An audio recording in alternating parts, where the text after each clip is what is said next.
Harold Davenport was the kind of man the tabloids loved to hate, handsome, wealthy, and never without a scandal.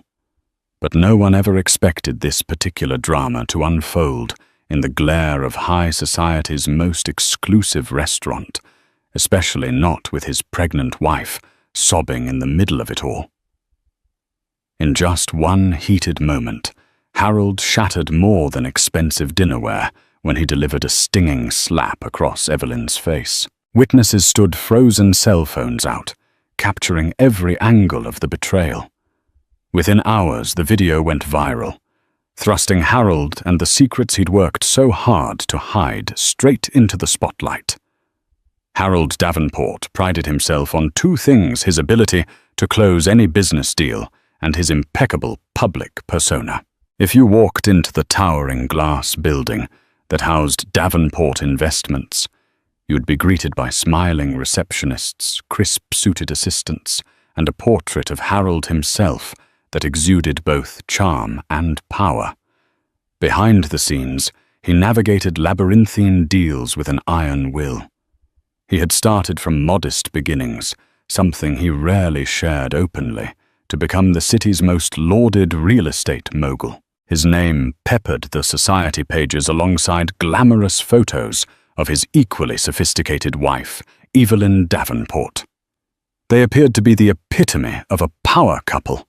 Her shining brown eyes and perfectly styled hair spoke of poise and grace, the essential ingredients for playing the role of a millionaire's wife in high society. She was not just a trophy by any means. Evelyn held a master's degree in art history and curated exhibitions for a local gallery. Yet to the outside world, she seemed a mere ornament to Harold's unstoppable ambitions. Harold considered himself unstoppable until recently. He had just received news that Evelyn was pregnant. The idea of fatherhood was supposed to fill him with pride and joy. Instead, it felt like an inconvenient sidetrack to his grander life plan. Children meant cutting down on the lavish parties, the adventurous getaways, and the provocative dinners that often involved far more than just food. On top of that, business had been rocky for the past 6 months. Some said the real estate bubble in certain parts of the city was bursting and Harold was feeling the tremors. But he refused to show weakness. He doubled down on new developments, ignoring the warnings of colleagues. He had built an empire. How could it possibly crumble? Evelyn Davenport stared at the ultrasound photos pinned to her dresser mirror every morning. She was enamored with the tiny life growing inside her, but an undercurrent of dread also ran through her thoughts. Her marriage had once been built on genuine affection, but in recent months, Harold had grown distant. He'd come home late without explanation, skip important doctor appointments, and at times displayed a temper she'd never witnessed in their earlier years. She confided in her best friend, Fiona Bradford, who came from old money and spent her days juggling charity events. Fiona often told her, "Men like Harold are under immense pressure. Try to be more understanding." Evelyn did try. She planned romantic dinners, arranged quiet nights by the fireplace, and even suggested couples therapy. But Harold always brushed her off with a dismissive wave or an outright snub. This pregnancy, though a miracle to her, seemed to irritate Harold in a way she couldn't fully fathom. He was curt whenever she mentioned baby names or asked if he'd help decorate the nursery. Evelyn began taking notes on her phone of every small moment of love he did show, as though hoarding them like rare jewels, holding on to evidence that the man she married still existed. Complicating things further was the swirl of rumors she caught drifting through the city's upper crust. A mistress, some whispered. Others said they'd seen him at questionable venues late at night. She tried to remain hopeful, to keep faith in the vow they had shared. After all, this was the man who'd once whisked her away for a spontaneous trip to Santorini just to watch the sunset on her birthday. Yet she couldn't deny the gnawing feeling in her stomach that something was terribly wrong. Serafina Rossetti was everything a scandalous mistress might be, statuesque, captivating, and dangerously ambitious. She had grown up on the outskirts of Rome, clawing her way out of poverty by using her wit charm and an unrelenting will to transcend her circumstances. Arriving in the city with no connections, she landed a job as a lounge singer in a high-end hotel bar, frequented by the wealthy. That's where she first caught Harold's eye. Harold was drawn to Serafina's exotic accent and the allure of the unknown. As her smoky voice caressed the final note of a song, one evening Harold found himself enthralled. He approached her with the confidence of a man used to getting what he wanted. Serafina recognized him immediately. The local tabloids were filled with stories of Harold Davenport, the man who could turn a patch of barren land into a sprawling, money-making enterprise. She pretended not to care about his reputation or fortune, knowing full well how to play the game. Before long, they were meeting in clandestine hotel suites. Harold felt a rush with Serafina that had been absent from his marriage for far too long, at least in his mind. She was exciting and adventurous, feeding his ego in ways he didn't realize he craved. She would whisper how powerful he was, how unstoppable, and how much she admired him. It filled a void he had never acknowledged existed. To Serafina, Harold was a ticket to stability, and possibly much more. She knew the stakes. If she played her cards correctly, she might secure a future that far outshone her modest singing gigs. She feigned ignorance about his personal life, though she followed every development on social media. She told herself that if Harold was unhappy in his marriage, it was his problem to fix. She was simply the prize he deserved. The night it all came crashing down began as an extravagant date at La Belle Étoile, the city's most exclusive French restaurant. It was a place known for its crystal chandeliers, velvet drapes, and a menu that could make even the most seasoned gourmet swoon. Reservations were nearly impossible to procure. Harold, of course, knew the owner personally and had a private table set aside a lavish corner draped in gold and burgundy, offering both seclusion and prestige. He arrived with Serafina on his arm, and heads turned immediately. She wore an emerald green silk gown that clung to her every curve, while Harold's tailored tux was impeccable. Waiters swooned with deference. The wine steward promptly arrived with an imported bottle of Chateau Margaux Vintage 1982, which Harold had pre-ordered at an astronomical price. Serafina loved the attention. She let out a seductive laugh at every mundane remark Harold made, batting her eyelashes as though he were reciting poetry. Little did she know that someone had recognized them. A discreet text was sent, and within minutes gossip started circulating through the upper echelons of the city's social network. Meanwhile, Evelyn sat at home, rubbing her growing belly, wondering yet again why Harold was working so late. She had made calls to the office, but each time an apologetic assistant told her, "Mr. Davenport is still in a meeting." When her phone pinged with a message from an acquaintance that read, "I think you need to see this," accompanied by a grainy photo of Harold and another woman at La Belle Étoile. Evelyn felt her world tilt. Fueled by adrenaline heartbreak and a sense of determination she didn't know she possessed, Evelyn decided she had to see for herself. She hailed a car, ignoring her better judgment and every instinct telling her to stay home.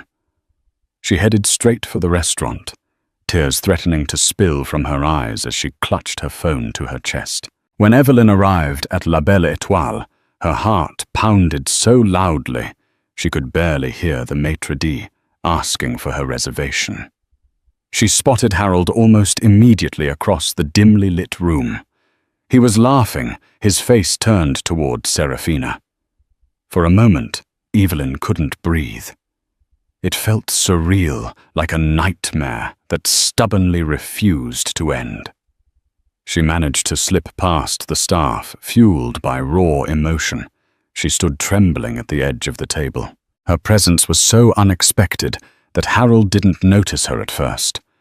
Serafina, however, lifted her eyes and froze. The expression on her face transitioned from smug delight to startled anxiety in a split second. Harold finally caught on. His laughter died, and a hush fell over their little corner of the restaurant. By now, curious diners at nearby tables were craning their necks to see the source of the disruption. Evelyn Harold said, his voice taut, "What are you doing here?" She couldn't quite form coherent words. Her throat felt like sandpaper as she uttered, "So this is how you spend your late nights." Before Harold could respond, Serafina tried to stand, but Evelyn's fierce gaze made her retreat into her seat. Evelyn didn't notice the staff edging closer to intervene or the scattered camera phones that rose from various tables. She only had eyes for Harold, whose face was now marked by anger more than guilt. Seeing the confrontation escalate, the maitre d' approached gently. "Madame, if there's an issue, stay out of this." Harold barked, eyes locked on Evelyn. Tension twisted in the air as onlookers waited, half in dread, half in voyeuristic fascination.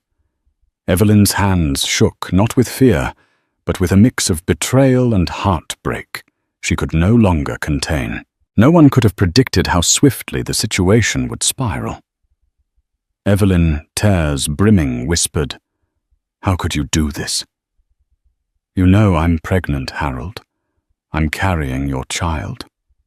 Her voice cracked on the last word. Harold looked around painfully, aware that all eyes were on him. The empire he had carefully built on a foundation of public relations and polished appearances now stood on the brink of collapse. In his mind, Evelyn was violating the unspoken rule that all dirty laundry must remain hidden. She had broken the illusion he had painstakingly maintained, and for that, a flicker of rage ignited in him. It was a single impulsive motion. Harold raised his arm and delivered a stinging slap across Evelyn's cheek. The crack of his hand against her skin echoed in the hushed restaurant, shocking everyone into stillness. Evelyn stumbled back, her hand flying to her burning cheek, eyes wide in disbelief and pain. Serafina gasped, and several diners let out shocked cries. One or two even scrambled to stop him, but it was too late. The deed was done. As Evelyn steadied herself, the horrifying reality sank in.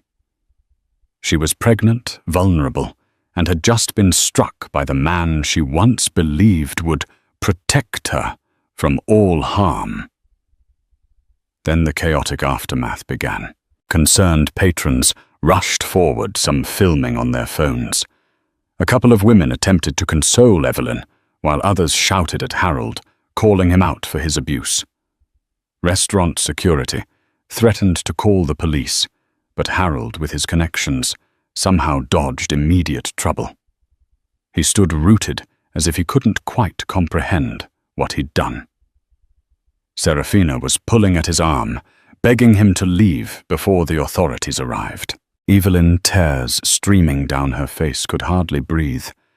Her cheek throbbed, and her entire world felt as if it had collapsed in a single slap. The viral storm began even before the night was over. Multiple videos from different angles found their way onto social media platforms: Twitter, TikTok, Instagram. Within hours, Harold Davenport was trending, accompanied by hashtags like Justice for Evelyn and Stop Domestic Abuse. The public reaction was swift and merciless.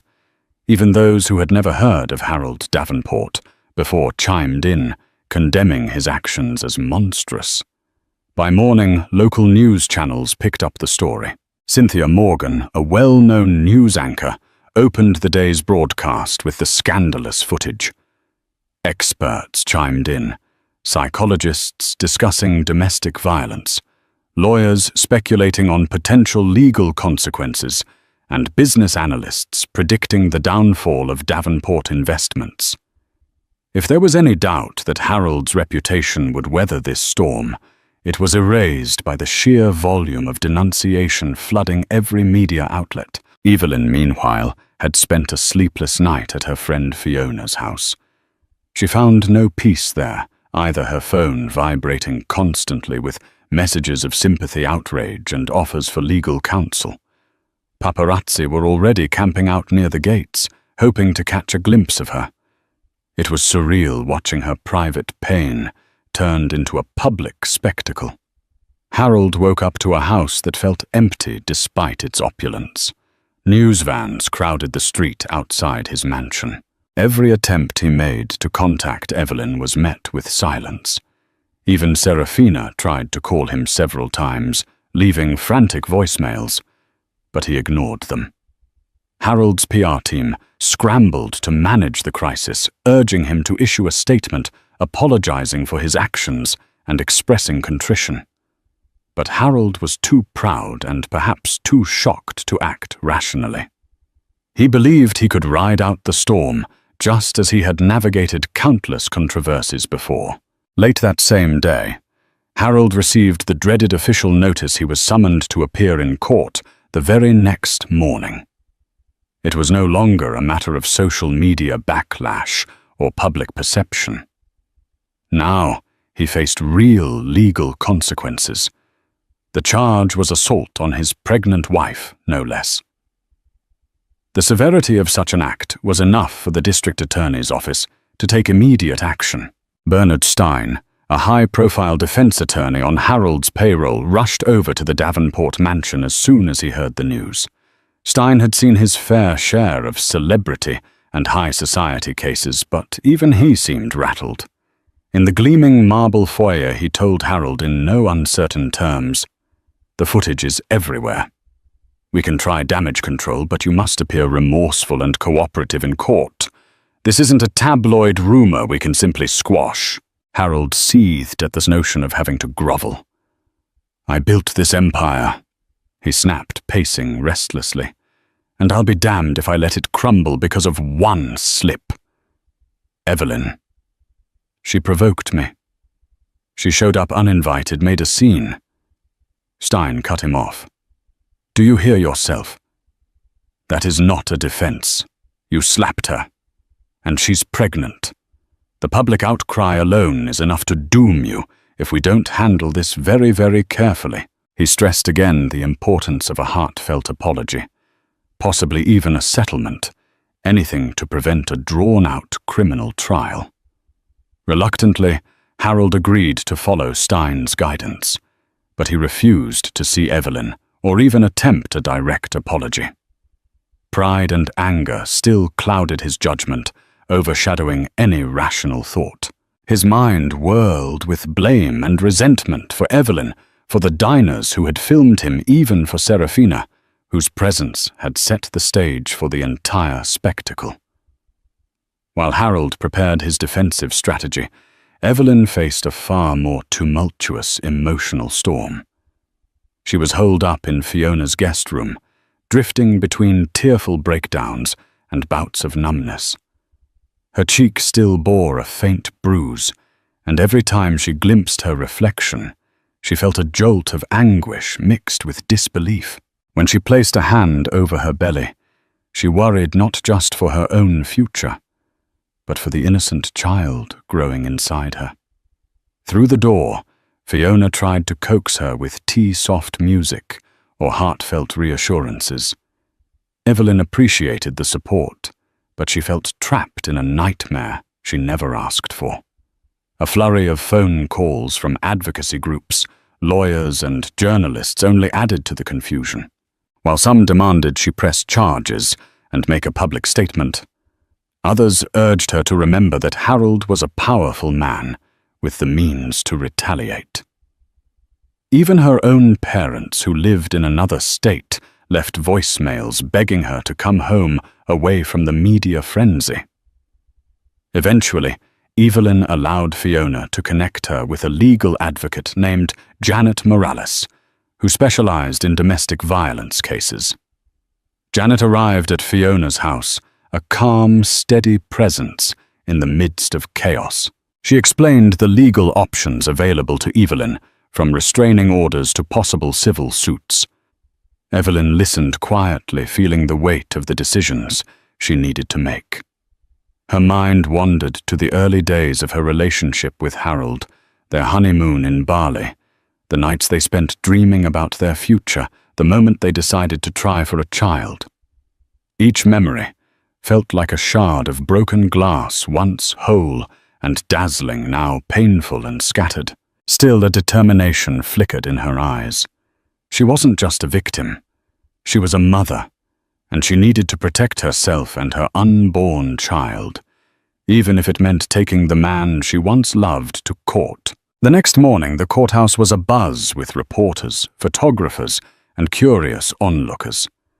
Police barricades lined the steps leading to the main entrance, where a swarm of media personnel jockeyed for the best vantage point. When Harold arrived in his sleek black sedan, he was greeted with an onslaught of camera flashes and shouted questions. Dressed in a tailored grey suit and dark sunglasses, he wore a stoic mask that revealed no hint of emotion. Inside the courtroom was surprisingly small and modest for such a high-profile case, the wooden pews filled with press and spectators. Evelyn and her lawyer Janet were seated at the prosecution's table. She looked pale and fragile, her eyes downcast, but there was a certain resolve in her posture. Harold glanced at her only briefly as he took his seat beside Bernard Stein. Judge Mary Kingsley presided, an astute woman known for her intolerance of theatrics. She addressed Harold's legal counsel, who motioned for a plea of not guilty. The charges read aloud included felony assault and battery on a pregnant spouse. The words echoed ominously through the hushed room. Prosecutor James Underwood wasted no time presenting the video evidence that had already become infamous. The room fell silent as the footage played. There on the screen was Harold's hand connecting sharply with Evelyn's cheek. Her face contorted in pain, the restaurant crowd gasping in the background. Harold swallowed hard, but his expression remained guarded. His attorney argued that it was an isolated incident, fueled by extreme emotional stress, an out-of-character moment for a man who had led a charitable, community-minded life. The prosecution countered that domestic violence could never be excused by stress, especially when an unborn child was at risk. By the time the hearing concluded, it was clear there would be no quick resolution. Trial was set for several weeks later, and the tension in the courtroom felt like a coiled spring about to snap. In the days following the court hearing, Serafina Rossetti found herself in an awkward position. She had assumed that Harold needing her emotional support would whisk her away from the scandal and set her up in some plush hideaway. Instead, she found her calls unanswered or curtly dismissed. The few times Harold did speak to her, he was terse and irritable, as though she were now a complication rather than a thrilling escape. Serafina had her own problems too. Reporters had begun staking out the upscale condo Harold had rented for her. Some tabloids ran sensational headlines like, "The Other Woman." Serafina Rossetti speaks out. Even though she had given no interviews, offers from less reputable media outlets poured in, all wanting her exclusive story. Serafina sensed an opportunity. Perhaps if Harold was going to turn cold, she could profit from this mess in her own way. Despite her interest in monetizing the scandal, Serafina also harbored a flicker of concern for Evelyn. She never anticipated the situation would escalate into physical violence. Yes, she had wanted to supplant Evelyn as the woman in Harold's life, but witnessing a man strike his pregnant wife had jarred her. For the first time, she wondered if she was in over her head. One evening, she decided to contact Evelyn anonymously. She sent a brief, cryptic message. "I'm sorry for what happened. I never wanted it to come to this." She then quickly blocked the number, unsure of why she felt compelled to do so in the first place. That night, she remained awake, perched on her leather sofa, staring at the city lights outside her window.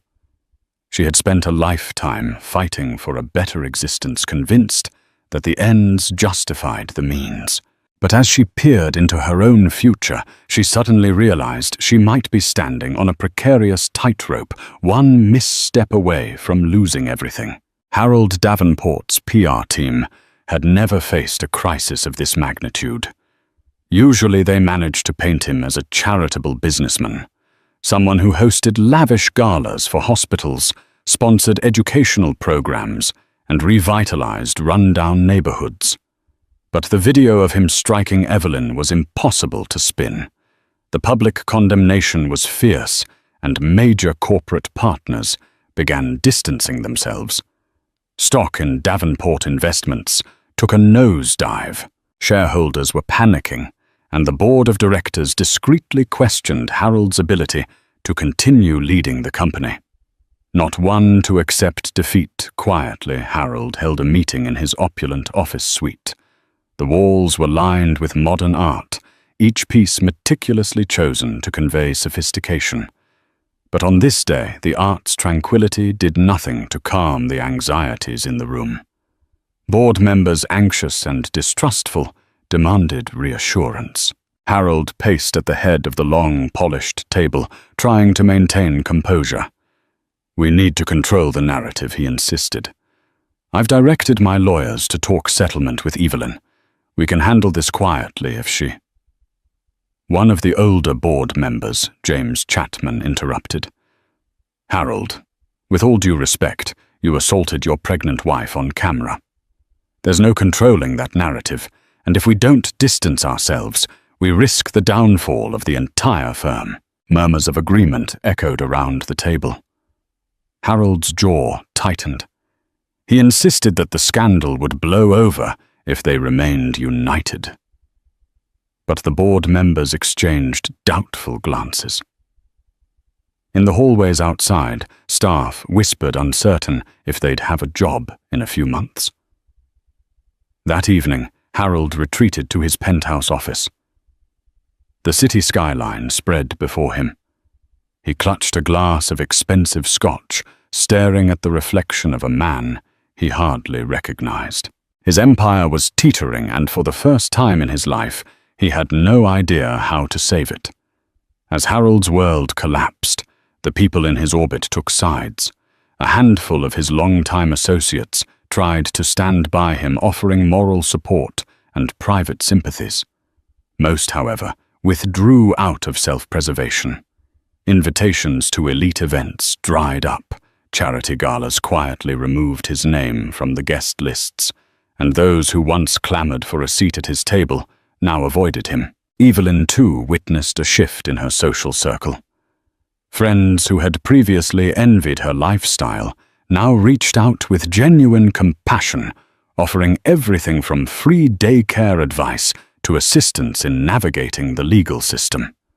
Fiona remained steadfast, becoming Evelyn's de facto bodyguard against paparazzi and meddling reporters.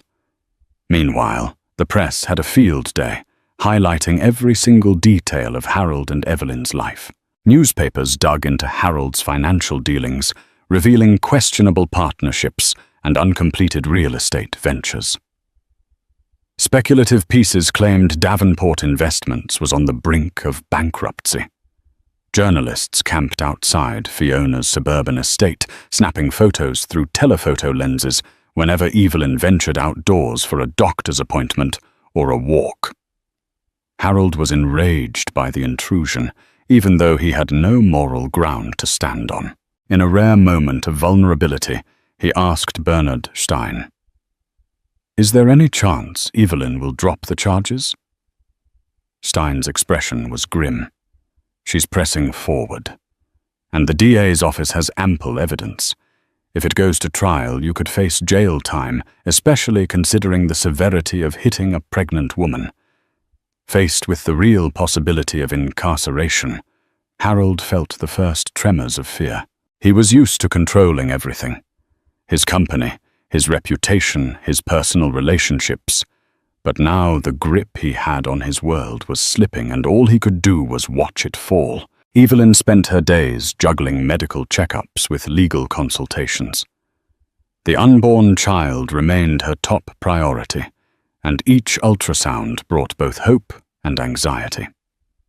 Would the baby sense the stress roiling through her? She tried to soothe her mind with prenatal yoga recommended by her therapist.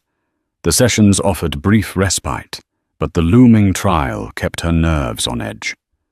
Her therapist, Dr. Anita Green, encouraged her to confront not just the slap, but all the emotional abuse and neglect she'd experienced in the marriage.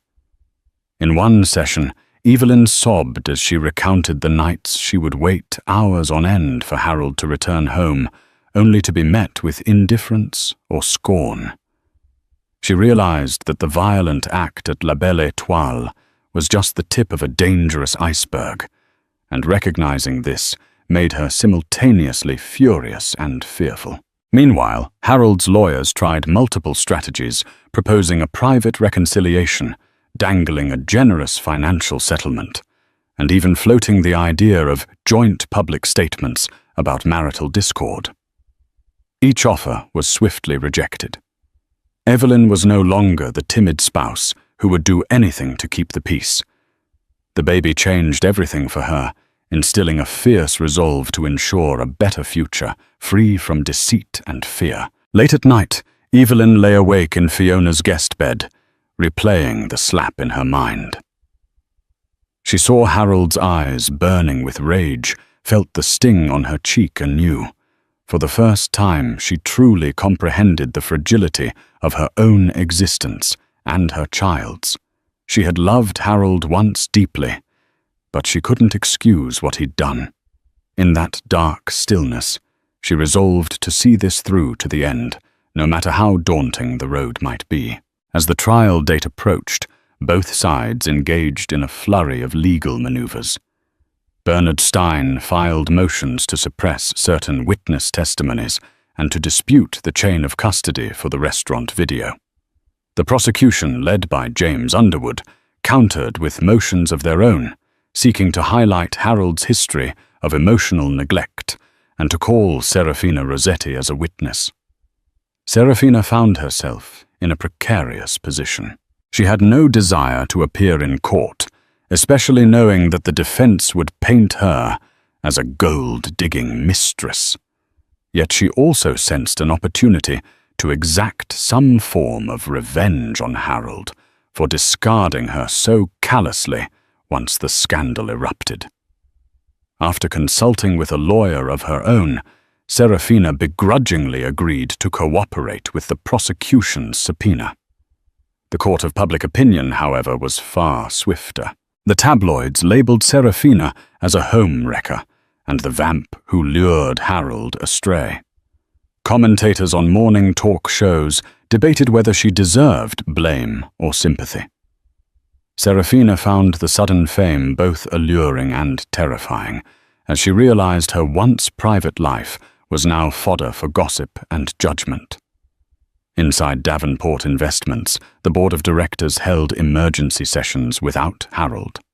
Rumors circulated about a possible ousting. Harold heard whispers about a management shakeup that would remove him as CEO. Each time the rumor reached him, it fanned the flames of his anger. He felt betrayed by the very people who had benefited from his leadership for years. Still, he clung to the hope that the trial might reveal the situation as a one-time lapse in judgment, at least enough to salvage what remained of his empire. But in his darkest moments, he wondered if the unstoppable Harold Davenport was truly unstoppable after all. Amid the swirling chaos, Evelyn received unexpected support from a group called Women First, a local non-profit dedicated to assisting victims of domestic violence. Organized by a determined activist named Sarah Hernandez, they reached out to Evelyn, offering counseling, legal resources, and even security if she felt threatened.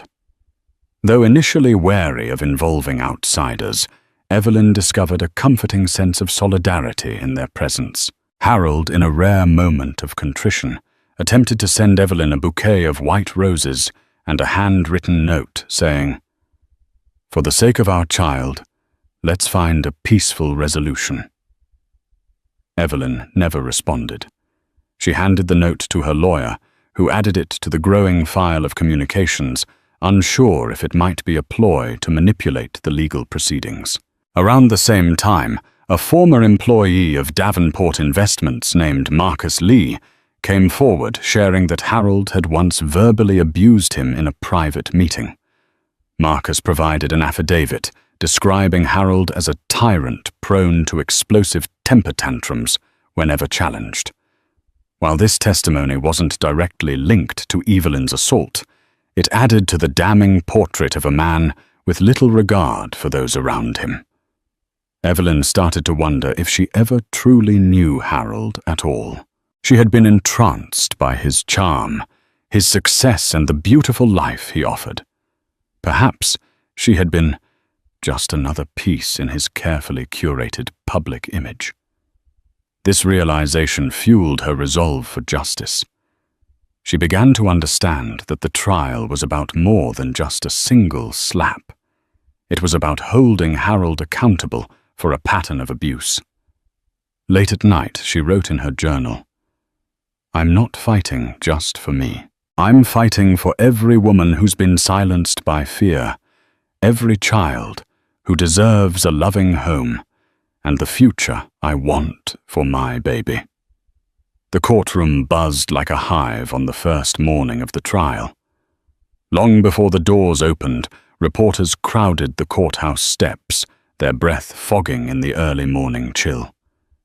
News vans lined the curb like battle tanks, their antennas pointed to the sky. Inside every seat was filled lawyers, journalists, court staff, and a few silent strangers who just wanted to witness a man of power finally face justice. Evelyn sat at the plaintiff's table, her posture dignified but tense. She wore a simple navy dress and minimal makeup. She didn't need embellishment. The faint bruise along her jaw had faded, but the memory it carried still throbbed beneath the surface. Her lawyer, Janet Morales, sat beside her, focused, calm, and determined. Across the room, Harold Davenport entered, flanked by Bernard Stein and a second attorney. His navy suit was crisp, his hair carefully styled, but he looked thinner than before, his jaw tighter, his eyes a shade duller. The cameras had captured his fall from grace for weeks, but here under oath there would be no curated image, only truth. Judge Mary Kingsley entered promptly, the courtroom rising in unison. She surveyed the room with a cool, measured gaze before nodding to the attorneys. "Let us begin. James Underwood." The prosecutor stood and launched into a piercing opening statement. "This case is not about business. It's not about society pages or philanthropy. It's about a woman, a wife, struck in public while pregnant. It's about a man who believed his wealth would shield him from consequence. But in this courtroom, we are all equal under the law." His words settled into the silence like weights dropped into water. When Stein took his turn, his tone was somber. "Davenport is not a monster. He's a man under immense pressure who made a terrible mistake. We will show that this was an isolated incident, not a pattern. A moment of emotional failure, not cruelty." The real moment began when Evelyn was called to the stand. She walked slowly, every step echoing in the wood-paneled chamber. She placed her hand on the Bible, swore the oath, and sat down, clutching a tissue in her lap. Underwood guided her through the beginning, her marriage, the pregnancy, and the night of the incident. I walked into the restaurant, Evelyn said, her voice low but steady, and saw my husband laughing with another woman. I was humiliated. But more than that, I was scared. Scared because when I confronted him, he didn't apologize. He hit me. She paused, blinking back tears. It wasn't just the slap. It was the way he looked at me. Like I was the problem. Like I deserved it. The jury sat motionless. Some jurors looked at her with open empathy. Others scribbled quietly. During cross-examination, Stein treaded carefully. Mrs. Davenport, would you say your marriage had challenges before this night? Evelyn nodded. All marriages do. But challenges don't excuse violence. Stein pressed further, attempting to imply her presence at the restaurant was confrontational. You showed up uninvited, emotional upset. Is it possible things escalated too quickly? Evelyn's eyes narrowed slightly. He didn't even hesitate. That was not escalation. That was a choice. Silence followed. Even Stein backed off, realizing he was dangerously close to pushing the jury the wrong way. As court adjourned for the day, Fiona met Evelyn in the hallway and wrapped her arms around her. You did it, she whispered. You told the truth. Reporters leaned over the barricades, microphones extended, but Evelyn kept her eyes on the door ahead. She hadn't walked out with justice yet, but she had walked in with courage. And that was the first step in reclaiming her story. The second day of trial began under a grey, unsettled sky. Inside the courthouse, a palpable sense of anticipation gripped every corner. Reporters lined the marble steps outside, speculating on what might come next. Everyone was talking about the witness expected to take the stand, Serafina Rossetti. She arrived at the courthouse in a dark sedan with tinted windows. Gone were the plunging necklines and camera-ready smiles. Today, Serafina wore a sleek black dress with long sleeves and her hair pulled back into a tight bun. The look was deliberate, composed, restrained, almost somber.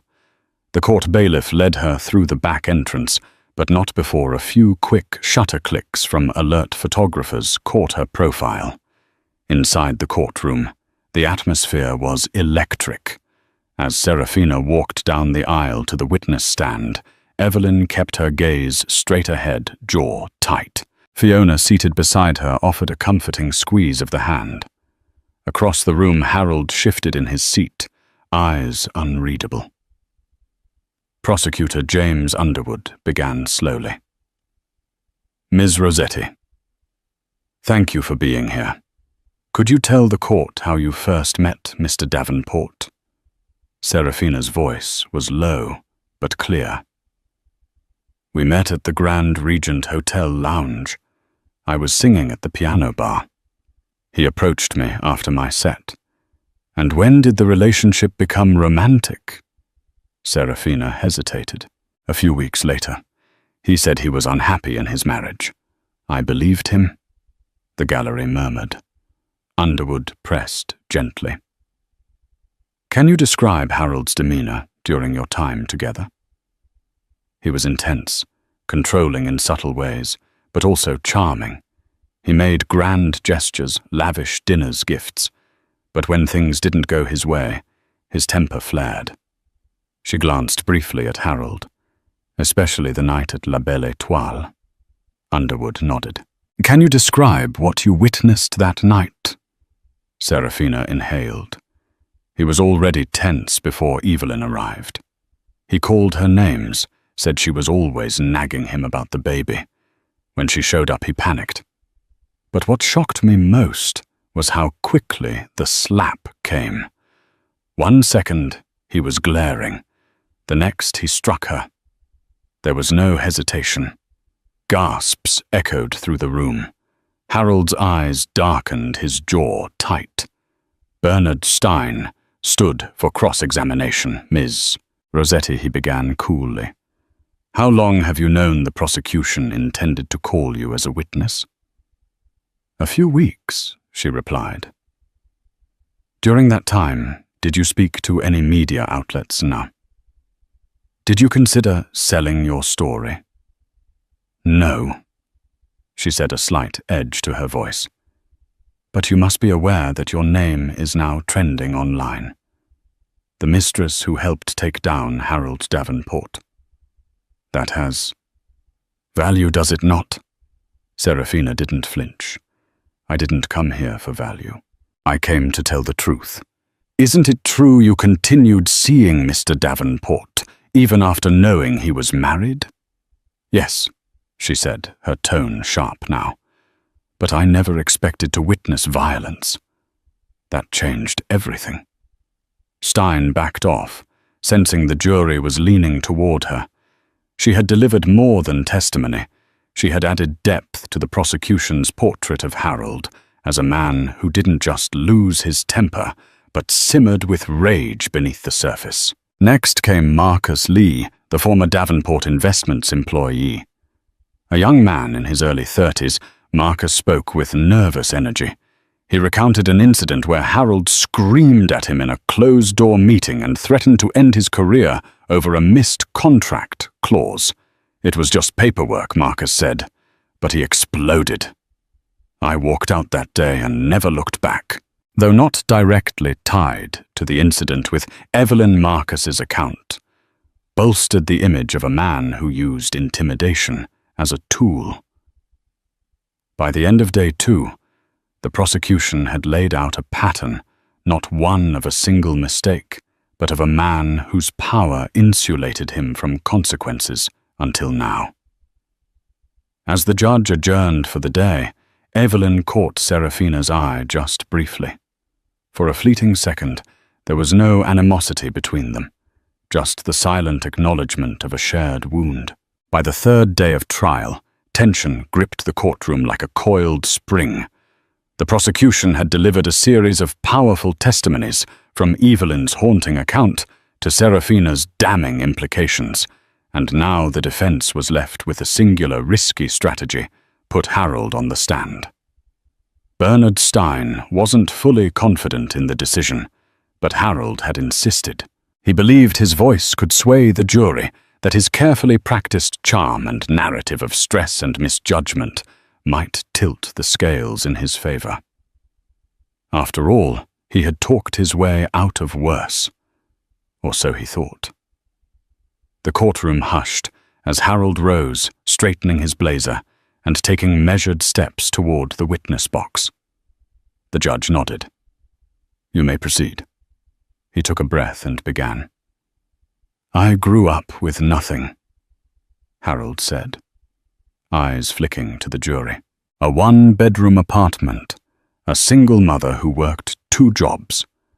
I built everything I have through hard work and sacrifice. I've created homes for thousands, jobs for hundreds. I've supported charities, sponsored programs. My life has been about more than just profit. His voice was steady, each word calculated. But with success comes pressure. The past year has been overwhelming. Cracks in the company boardroom, betrayals, business partners fleeing. It felt like my world was slipping. I wasn't sleeping. I wasn't thinking clearly. That night, I snapped. He paused dramatically, letting the silence thicken. I never meant to hurt Evelyn. It was a moment of weakness. I regret it with every part of me. A murmur spread through the gallery. Some nodded sympathetically. Others remained unmoved, arms crossed, expressions stony. Then came the cross-examination. Prosecutor James Underwood stood, his tone clipped. Mr. Davenport, you described a moment of weakness. Do you believe pressure excuses striking your pregnant wife? Harold stiffened. I didn't say it excuses it. I said it explains it. Underwood's eyes narrowed. You were calm enough to order an expensive bottle of wine. You were composed enough to laugh with your mistress, to pose for photos. But when your wife appeared uninvited, as you put it, you lost control. Harold's face tightened. It wasn't just her presence. It was the scene she caused. She was confronting you Underwood pressed, not for cheating, but for betraying the vows you made while carrying your child. Isn't it true you struck her not because of stress, but because she shattered your illusion of control? Objection. Overruled. Harold hesitated, clearly flustered. I felt cornered. Underwood stepped forward, voice firm. Do you understand the risk you posed that night? Not just to Evelyn, but to your unborn child. Had she fallen, hit her head, lost the baby, would it still have been a lapse? The room fell into complete stillness. Harold's throat bobbed. Of course not. I regret it.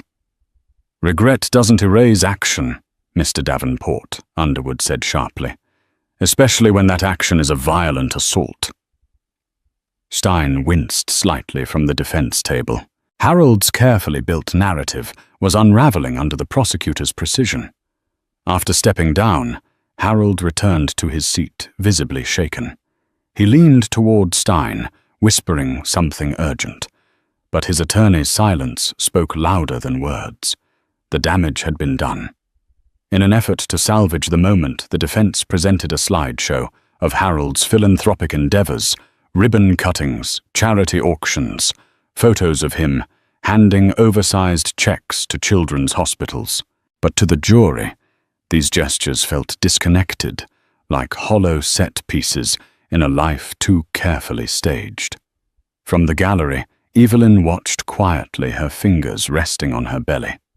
The man on the screen, the smiling public hero, was not the man who had slapped her in front of a room full of strangers, not the man who had abandoned her emotionally long before that night ever occurred. As the day ended, Judge Kingsley announced that closing arguments would be heard the following morning. The jury would soon render their verdict. Outside, cameras whirred and anchors rehearsed their lines. Inside, Harold Davenport sat still, staring straight ahead. For the first time, he looked like a man who didn't know what came next. The courtroom felt like a pressure chamber ready to burst. After 5 days of emotional testimony, war confessions, damning footage, and countless objections, the air was electric with anticipation. Every seat was filled, even the overflow rooms packed with journalists and spectators watching via monitors.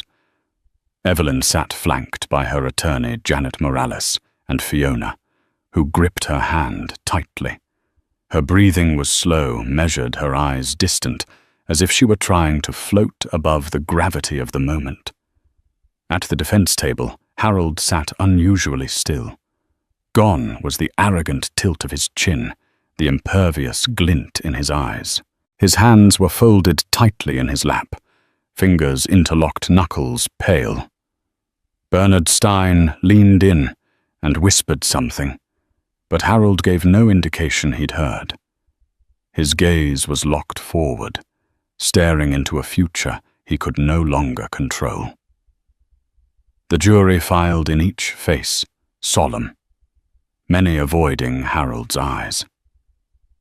The foreperson, a woman in her 40s, with firm posture and a trembling sheet of paper in hand, stood at the judge's cue. In the case of the state versus Harold Davenport, she began, her voice slightly cracking under the weight of the moment. On the charge of felony assault on a pregnant spouse, we find the defendant guilty. A collective gasp rippled through the courtroom, followed by stunned silence. Harold's body jolted, his shoulders dropping, as if the word had pierced something vital inside him. Stein placed a firm hand on his arm, a silent, grounding gesture. The weight of the verdict hung thick in the air. Judge Kingsley's gavel struck once, commanding attention. Sentencing will be scheduled in a separate hearing. Court is adjourned. As the room stirred back to life, murmurs, whispers, and camera clicks erupted like distant thunder. But Evelyn heard none of it. Her eyes welled with tears, a silent flood of emotion, too complex for words' relief, vindication, heartbreak, and grief all mingling at once. She pressed her hand to her belly, whispering a silent vow of safety and strength to the child within. Harold remained seated for a moment longer, staring blankly ahead. Then, as deputies approached to escort him out for legal processing, he finally turned. His eyes met Evelyn's across the room. They held each other's gaze for a beat, hers steady, unwavering, his clouded with disbelief, perhaps even sorrow. But no words passed between them. In that final glance, something unsaid passed, a recognition that everything they had built was gone, shattered by the strike of a hand and the unraveling of trust. Whatever future Harold imagined, it would no longer include control, reputation, or redemption on his terms. Outside the courthouse, the press surged forward, but Evelyn remained shielded by Janet and Fiona Sarah Hernandez from Women First, stood nearby offering a warm, silent smile of support. Evelyn looked up at the sky, the sun breaking through a blanket of clouds, and for the first time in months, she exhaled without tension. She had done the unthinkable, stood up to a powerful man, not for revenge, but for her child, for herself, for every woman who had ever been told to stay silent.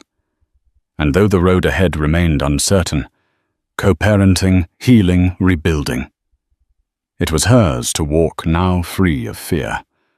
The verdict wasn't just a ruling, it was a rebirth.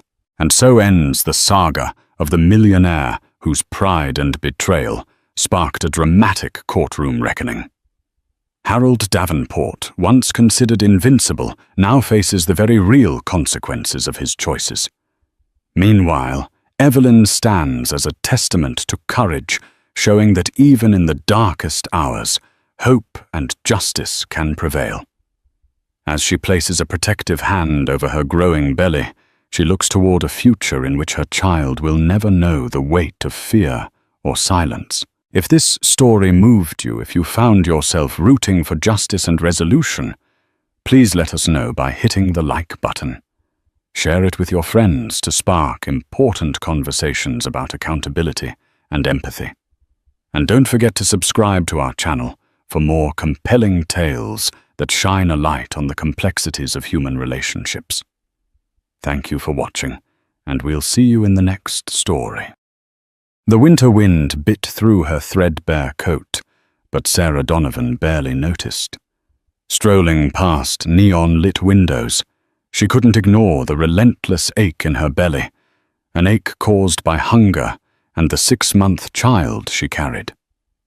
Shivering on the sidewalk, she glanced up at a massive TV screen, blaring the nightly financial news. There, beaming under the bright studio lights, was a man she once promised to love forever. William Donovan, her husband, a multimillionaire, famous, admired, while she trembled in the cold. Her heart twisted. How had their world turned so cruel? She had nothing, and he seemed to have it all. Sarah Donovan had known hunger before, but never like this. On that frigid evening, the wind seemed to slice through layers of her clothing directly into her bones. She pulled the sides of her coat together in a desperate attempt to keep warm.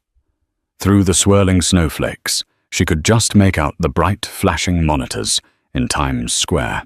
On the largest screen, a familiar face, William Donovan, appeared. His name scrolled in large letters.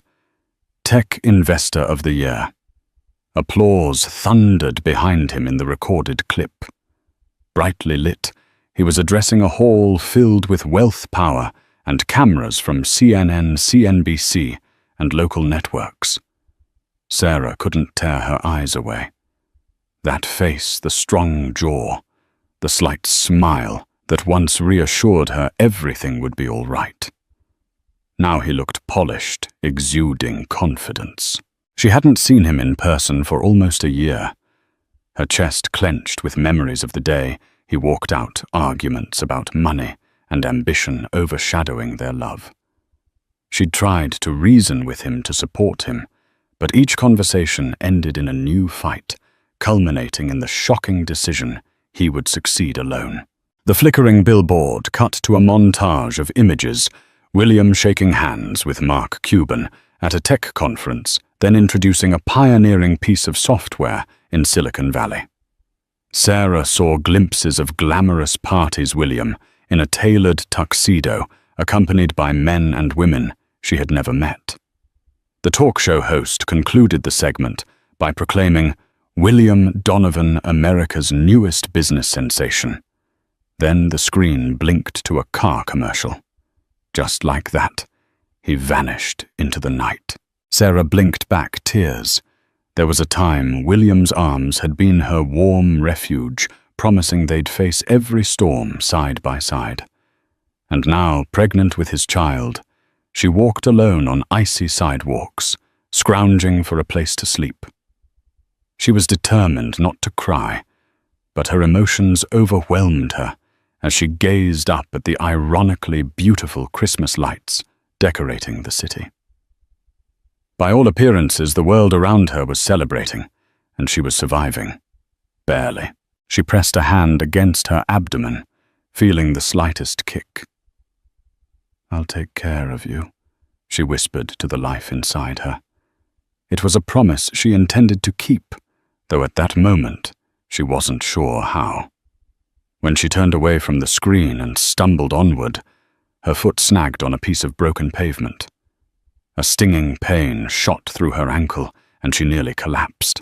She bit down a cry, scanning the crowd for help, but passers-by, preoccupied with their own rush of errands and holiday shopping, scarcely gave her a glance.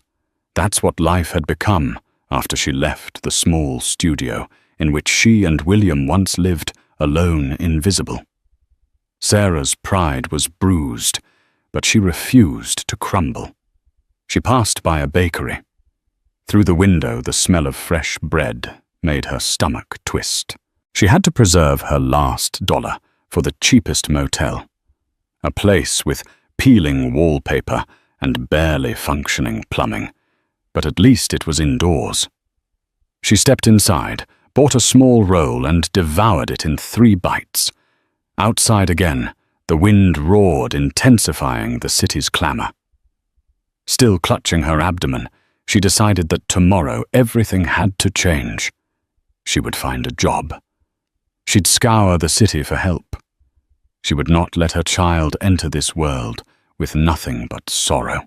But for tonight, she needed a place to rest, a place that wasn't some abandoned corner or shadowed alley. Even if it cost her last few dollars, she had to prioritize the safety of the life inside her. As Sarah walked away from the mesmerizing screens of Times Square, one thought pulsed in her mind. Her husband, the man she had once loved beyond reason, was thriving. And here she was, pregnant and alone. Could the chasm between them grow any wider? Long before he was the darling of business magazines and tech summits, William Donovan was a daydreamer writing code in the corner of the local university library. Sarah remembered the first time she saw him. It was her sophomore year, and she was majoring in English literature at Columbia. The library's back table had been her favorite spot, quiet, perfect for reading. She noticed him, a junior in computer science, leaning over a laptop with an exasperated scowl. Curious and drawn by the intellectual frenzy in his eyes, she'd asked, "Need any help?"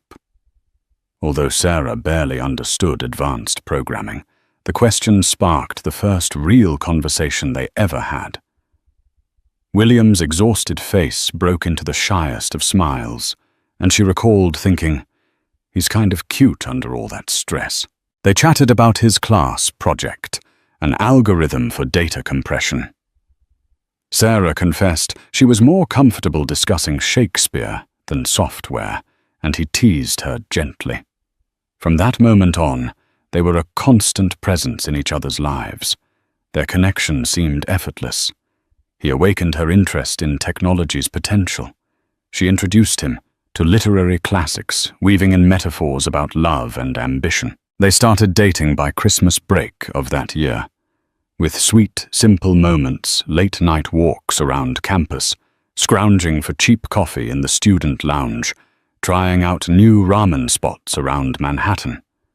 They were two dreamers, William longing to found a tech startup that would revolutionize how people shared data, and Sarah hoping to become a novelist. The future seemed limitless. She could still feel the way he used to grasp her hand whenever she doubted herself, as if to say, "We'll get through anything." Yet as graduation approached, financial stresses haunted them. William, determined to compete in the tech world, pitched his software to small investors, but faced constant rejection. Sarah, meanwhile, struggled to get traction for her short stories, or even land a decent internship. Their families offered little financial support. William's parents, proud owners of a modest real estate business in upstate New York, expected him to follow a more traditional path and often expressed skepticism toward his entrepreneurial obsession. Sarah's mother, whose chronic illness drained the family's savings, couldn't help beyond a few encouraging phone calls. When they got married in a humble civil ceremony right after graduation, they were brimming with hope. Their honeymoon was a short weekend, spent in a budget motel near Niagara Falls, the only getaway they could afford. But they didn't care. What mattered was their shared devotion. They returned to New York City, renting a cheap studio apartment in Queens. William coded into the late hours, while Sarah worked as a barista by day and scribbled short stories by night. Their love burned like a bright flame until cracks began to form. William became consumed with success, obsessed, really. Each failed pitch to an investor sent him into a silent downward spiral that led to outbursts. Sarah tried to reassure him that failure was part of the journey, but her optimism only irritated him. As months dragged on, the bills piled up. William grew desperate, dabbling in risky deals with shady angel investors. They had endless arguments about money. When success finally arrived nearly 2 years into their marriage, with a major investor, Kevin O'Leary from Shark Tank, buying into William's new software idea, Sarah hoped that would ease the tension. But ironically, it only magnified their differences. William was suddenly thrust into corporate meetings, traveling across the country, networking with high-profile entrepreneurs. Invitations to flashy events replaced their quiet dinners. He no longer came home with cheap takeout. He was gone most nights, presumably in boardrooms or at fancy parties. Sarah felt him slipping away.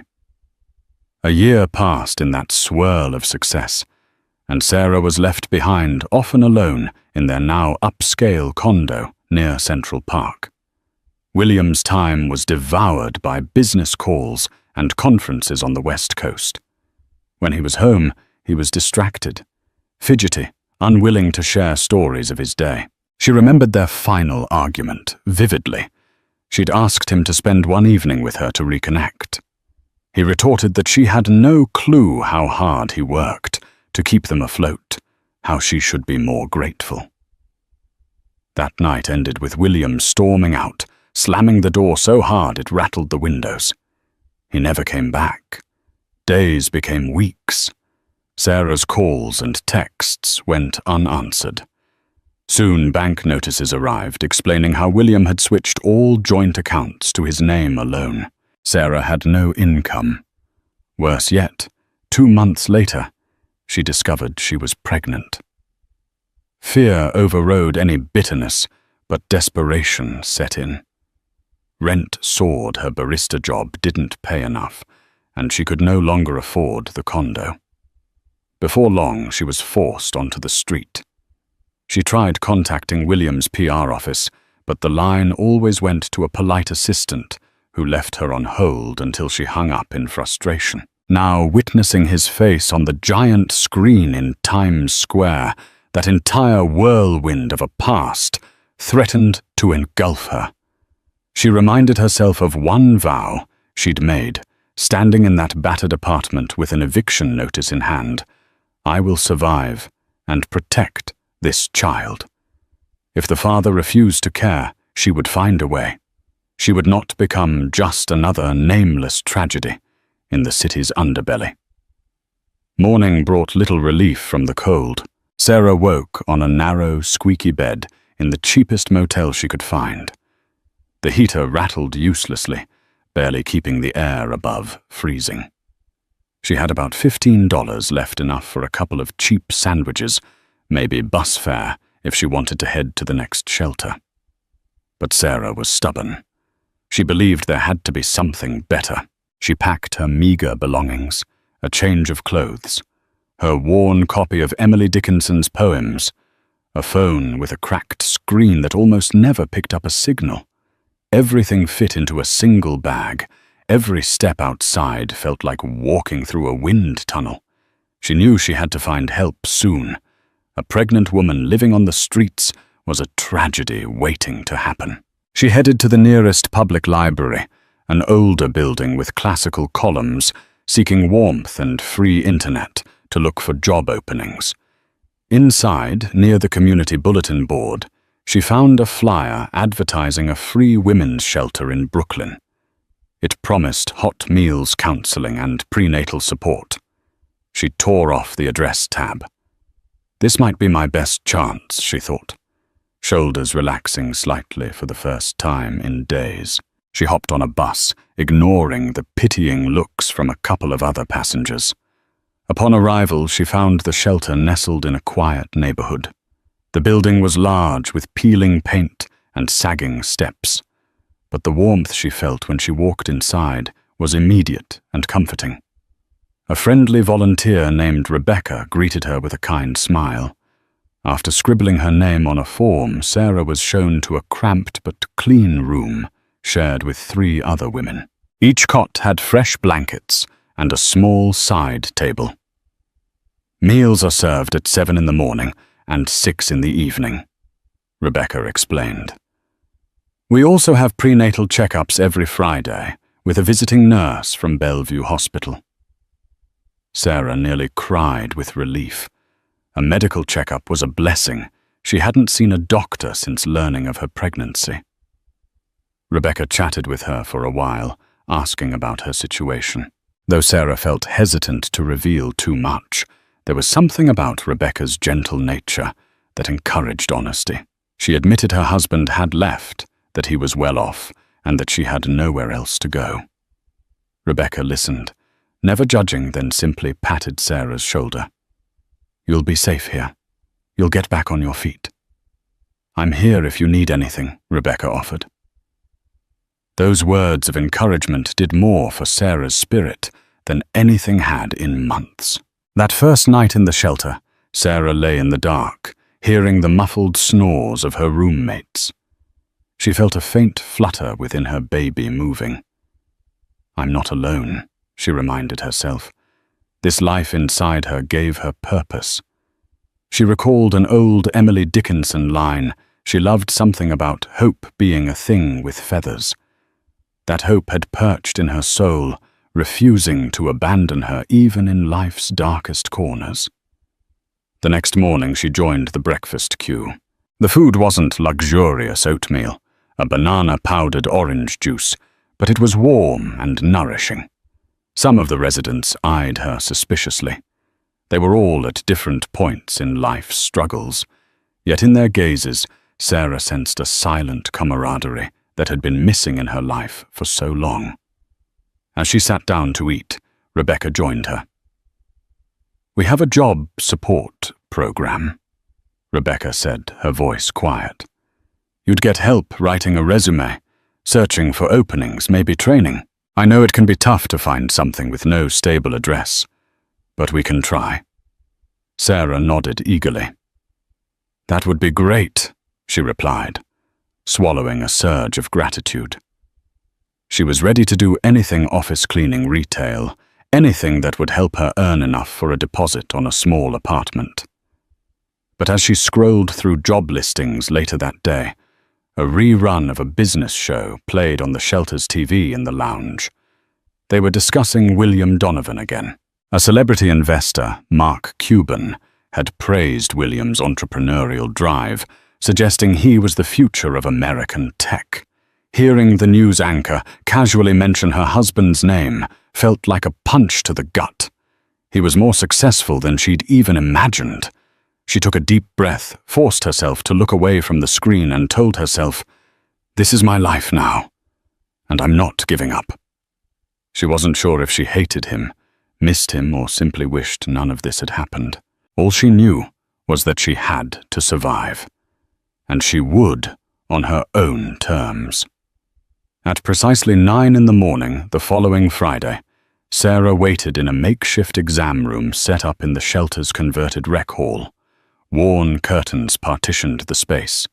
The volunteer nurse, Ms. Francis, bustled in, setting down a bag of medical supplies. She was a short, no-nonsense woman with bright, reassuring eyes. "How are you feeling, dear?" Ms. Francis asked, washing her hands and snapping on latex gloves. Sarah hesitated. She had been ignoring the dull ache in her lower back, the bouts of nausea that still came and went, and the constant exhaustion. "Better now that I have a safe place to sleep," she admitted. Ms. Francis nodded, taking Sarah's vitals, measuring her belly, and listening carefully with a Doppler for the baby's heartbeat. The rhythmic whoosh whoosh filled the air, and Sarah's eyes grew misty. This was the first time she'd heard her child's heartbeat. So strong, she thought, pressing a hand to her mouth. "No major concerns right now?" Ms. Francis informed, giving a small smile. "But you need to be mindful of your diet. Get as much protein and healthy foods as you can. And rest. Stress can harm the baby too." Sarah almost laughed bitterly. Stress was the only thing she had in abundance. But she forced a bright nod. Ms. Francis noted that Sarah would need a formal medical file at a hospital soon in case of early labor or complications. "We'll coordinate that," Ms. Francis added. "In the meantime, do you have any support person for prenatal care? A family member or—" her voice trailed. "My husband's not around," Sarah said, swallowing a lump in her throat. "No other family in the city." The nurse's expression turned sympathetic. "Well, you're not alone. We're here to help." After the checkup, Sarah felt slightly more confident. The baby was healthy. That knowledge was the anchor she clung to. She spent her afternoons in the job support program, brushing up her typing skills, practicing interview responses with a counselor named Janet. Her English degree helped. She applied for positions as a receptionist, an editorial assistant, or even a part-time tutor. Most responses came back negative. Employers didn't want someone with an unstable address, or they required advanced certifications. But Sarah persevered. Days turned into weeks. The bulge in her belly became more pronounced, and so did the heaviness in her heart.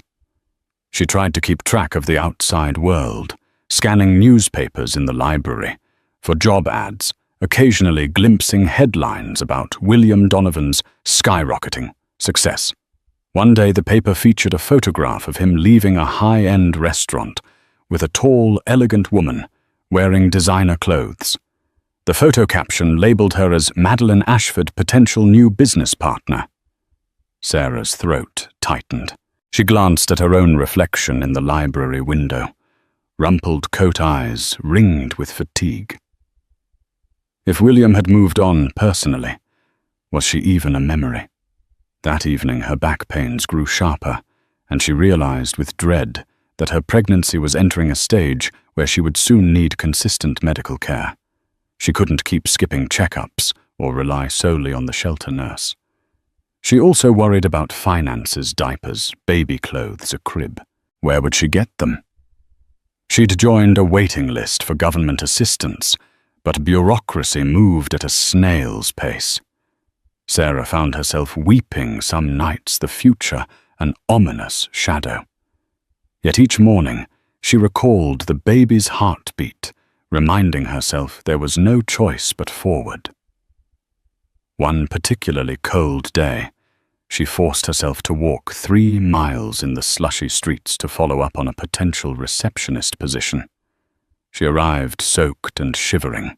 Her hopes rose when the manager, a kindly older woman, offered a temporary role answering phones at a small publishing company. The pay was minimal, but it was something. She'd start Monday. Sarah left the office hugging a folder of paperwork and feeling a glimmer of pride. I'm making progress. When she returned to the shelter, though, she found Rebecca pale-faced in the hallway. We need to talk, Rebecca said quietly, leading Sarah to a corner. Apparently an acquaintance of Sarah's had come by looking for her, a man with slicked-back hair and an expensive suit. He left a business card that read, Donovan Enterprises. Sarah's heart hammered. She stared at the card, the swirling black and gold letters. Did he say anything she managed to ask? Just that he needed to speak with you regarding a personal matter. Sarah's mind whirled. Could it be William's lawyer? One of his personal aides? Did William know she was pregnant? She never thought he would actually search for her. A swirl of anger, fear, and a strange residual hope filled her. She resolved to call the number. Maybe it was finally time for a confrontation, a reckoning. She just didn't know what to expect. Sarah picked up a battered pay-as-you-go phone, a small victory from the shelter's resource program, and stared at the business card. It bore a name, Charles Whitmore, Legal Counsel. She dialed with trembling fingers, listening to the ring on the other end. Anxiety swelled. Finally, a crisp male voice answered. Charles Whitmore speaking. This is Sarah Donovan. You left your card at the shelter. Her voice sounded small. He cleared his throat. Ah, Mrs. Donovan. I'm glad you reached out. Mr. Donovan, your husband would like to set up a meeting. It's in regard to finances and certain changes to his estate. A chill ran down her spine. Was this about a divorce? She almost panicked at the thought, but she maintained composure. Why now? She asked. The question came out bitterly. Ma'am, I only have instructions to coordinate your meeting. Could you come by the Donovan Enterprises office downtown on 5th Avenue? Sarah hesitated. I can't. Not immediately. She had a job orientation. Soon she had no decent clothes and no money for a taxi. Shall we say, next Tuesday at noon, he pressed. We'd be happy to reimburse your transportation. Mr. Donovan understands how difficult the city can be. He specifically requested you meet in a neutral setting. Sarah's anger flared at the paternalistic tone. But caution prevailed. All right. Tuesday. She hung up, heart thudding. William wants to meet. Part of her raged that he would drag her into some legal affair after all this time. Another part, small yet insistent, felt relief that maybe he would acknowledge their baby. Maybe do the right thing. And at least provide child support. Tuesday came quickly, and Sarah found herself rummaging through the shelter's donated clothing closet, picking out a modest black dress and a coat that fit snugly over her belly. Rebecca offered to do her hair in a simple bun. As she left, 6 women in the shelter wished her luck, though they knew only that she was meeting her ex. The Donovan Enterprises office towered over 5th Avenue with mirrored glass windows. Sarah approached it anxiously, ignoring the doorman's raised eyebrow when she walked in.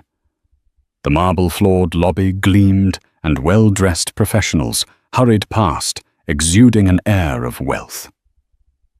A statue of William's trademark D logo was on display near the elevators, a testament to his success. Charles Whitmore, a tall, slim man with greying hair, emerged from behind the reception area and greeted her with a polite bow. "Mrs. Donovan." "Right this way," he said, leading her to a plush conference room overlooking the city skyline. Soft leather chairs, a polished mahogany table, floor-to-ceiling windows showcasing Central Park. Everything screamed opulence. She perched on a chair, feeling out of place. Moments later, the door opened. In walked William Donovan. He wore a tailored charcoal suit and stepped forward with a hesitant smile.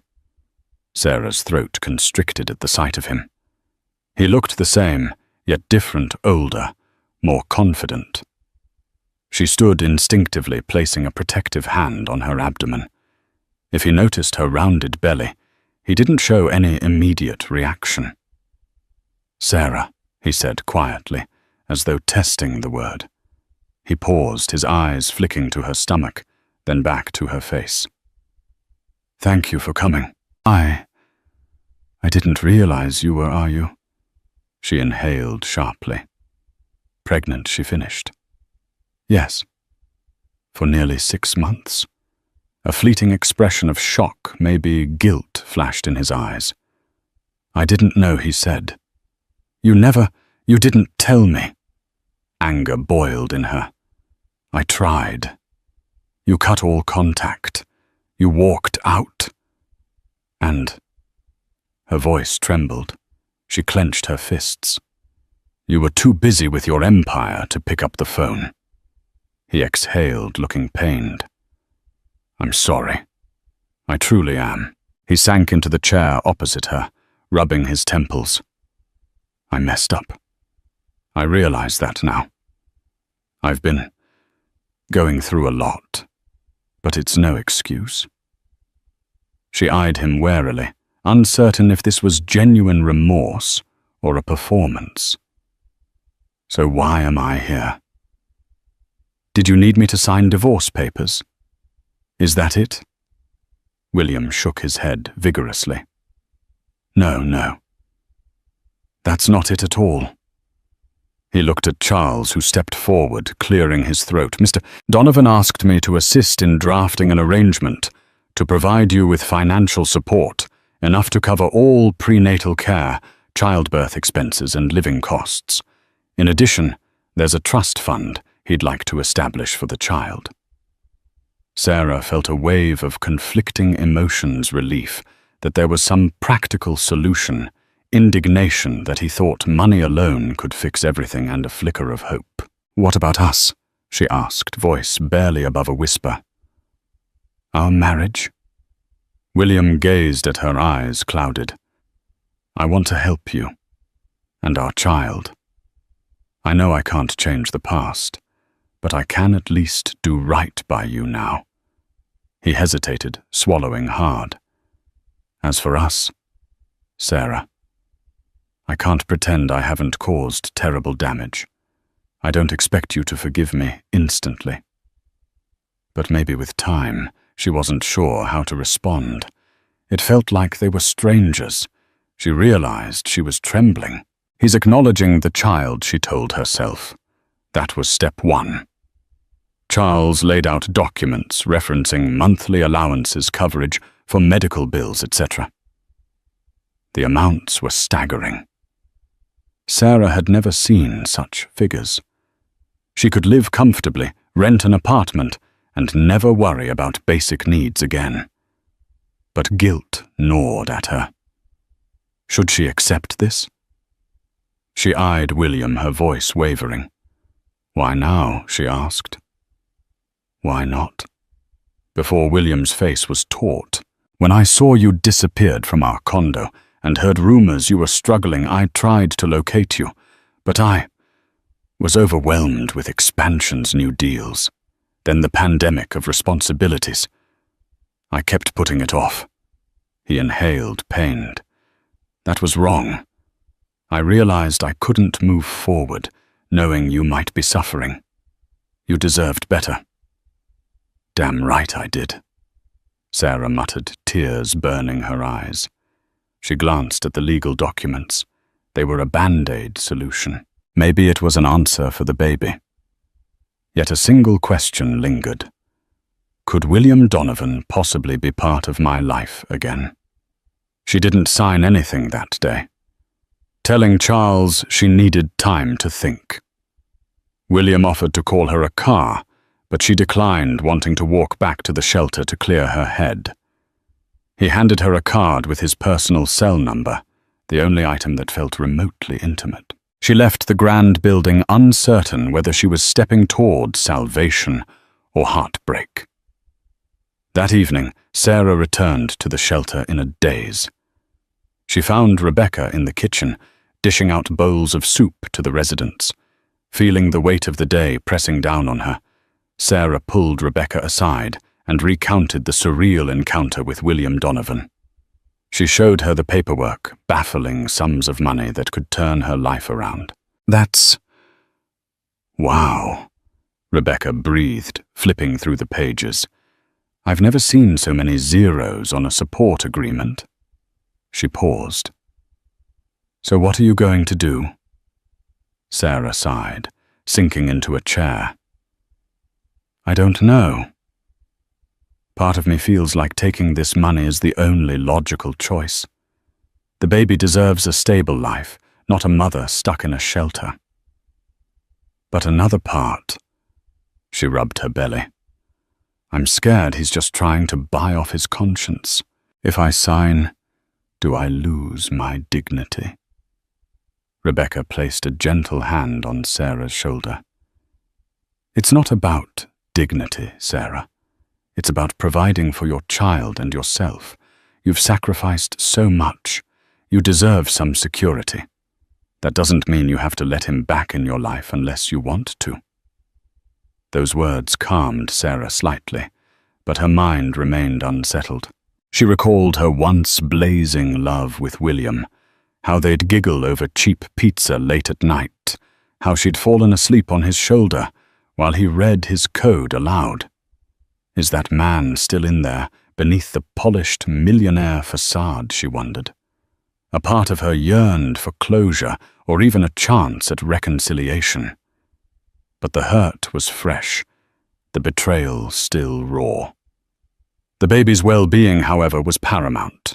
That same night, she carefully reviewed the documents, scribbling notes and questions in the margins, wanting to ensure she wasn't signing away any rights inadvertently. If William was sincere in his remorse, maybe she could start by accepting financial support, then see if anything else could be salvaged later. She set the papers aside, resolved to meet with Charles again in a few days. Meanwhile, Sarah's new part-time receptionist job started. She commuted by bus, then hopped the subway to a modest building in Midtown, stepping into the small publishing house. The environment was busy, yet casual stacks of manuscripts, coffee mugs on every desk, editors arguing about grammar. On her first day, she answered phones, directed visitors, and fetched coffee for staff meetings. By lunchtime, she was exhausted, but a gentle wave of triumph swelled inside her. I'm working. I'm making strides. During a brief break, she scrolled her phone and saw a new message from William. Please let me know if you have any questions about the agreement. Also, I hope you're doing well. That was all. So formal, yet tinged with a cautious warmth. Sarah stared at the screen, unsure how to reply, eventually typing a short, I'm still thinking. I'm safe. Thanks. She pressed send. Her heart hammered, but she forced herself to focus on her tasks. Over the following week, she gradually came to a decision. She agreed to sign the financial support arrangement, but made it clear to Charles Whitmore in an email that she didn't want William controlling her life. She insisted on having her own apartment in her own name, a modest but comfortable place near the shelter, so she could remain in the supportive environment until she felt truly stable. She also wanted the freedom to make medical and personal decisions for the baby. If William truly wanted to be involved, they could discuss visitation and co-parenting later. To her astonishment, William agreed to all of it, no arguments. He forwarded a preliminary lease for a small 2-bedroom in a decent neighborhood, the rent fully paid for a year. Sarah felt a surge of relief. He's taking responsibility, she thought. Maybe there was a shred of the old William left. But was she ready for more than just a transactional arrangement? Late one night, cradling the phone, she impulsively dialed his personal number. He picked up immediately, sounding anxious. "Sarah." She swallowed. "I just wanted to say thank you," she managed, "for the help." Silence filled the line, then a soft exhale. "Of course. It's the least I can do." Her voice trembled. This baby, William, it's ours. He or she deserves 2 parents who at least respect each other." He murmured, "I'd like that. I'd like to earn your respect again. And maybe one day, your forgiveness." Tears slipped down her cheeks. She remembered how once, years ago, they could share entire nights, simply talking, dreaming. She had so many questions for him: why he abandoned her, what truly motivated his success, whether there was any love left. But for now, she whispered, "Good night, William," and ended the call. By the time Sarah was entering her 7th month of pregnancy, her life looked drastically different. With William's financial support, she moved into the small but cozy apartment. The walls were painted a cheerful cream color, and there was an extra room she planned to turn into a nursery. The furniture was minimal, just a sofa, a bed, and a kitchen table. But it was hers. Her name was on the lease. Her job at the publishing house had also become slightly more secure. The manager recognized her punctuality and diligence. They offered her an extended contract for another 3 months. With the baby coming, Sarah wasn't sure how long she could keep working, but at least she had some sense of purpose each day. She'd found a routine that made her feel human again. Wake up, check on emails, go to work, come home. Set aside half an hour to jot down story ideas and then rest. She still visited the shelter occasionally, volunteering to help with new arrivals, offering them a spark of hope in the same way Rebecca had done for her.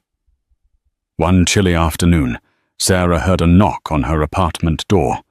She opened it to find William standing there, holding a small bouquet of lilies and a bag of groceries. Her heart pounded as she took in his hesitant smile. "I was in the neighborhood," he explained. "Thought I'd stop by, if that's okay." Sarah hesitated. She hadn't told him her exact address. Charles must have. She had been careful with boundaries, not wanting to feel controlled. But she found herself nodding, stepping aside to let him in. He handed her the flowers, which she placed in a vase on the kitchen table. "I brought some things," he said, lifting the grocery bag. "Fresh fruit, vitamins, and a new jacket for you. The weather's getting colder." The gesture caught her off guard. "Thank you," she managed, smoothing her hand over her growing belly. His eyes flicked to the apartment, taking in the bare walls and modest furnishings. "It's nice, cozy," he remarked, trying to fill the silence. He glanced at her abdomen again, then back at her face.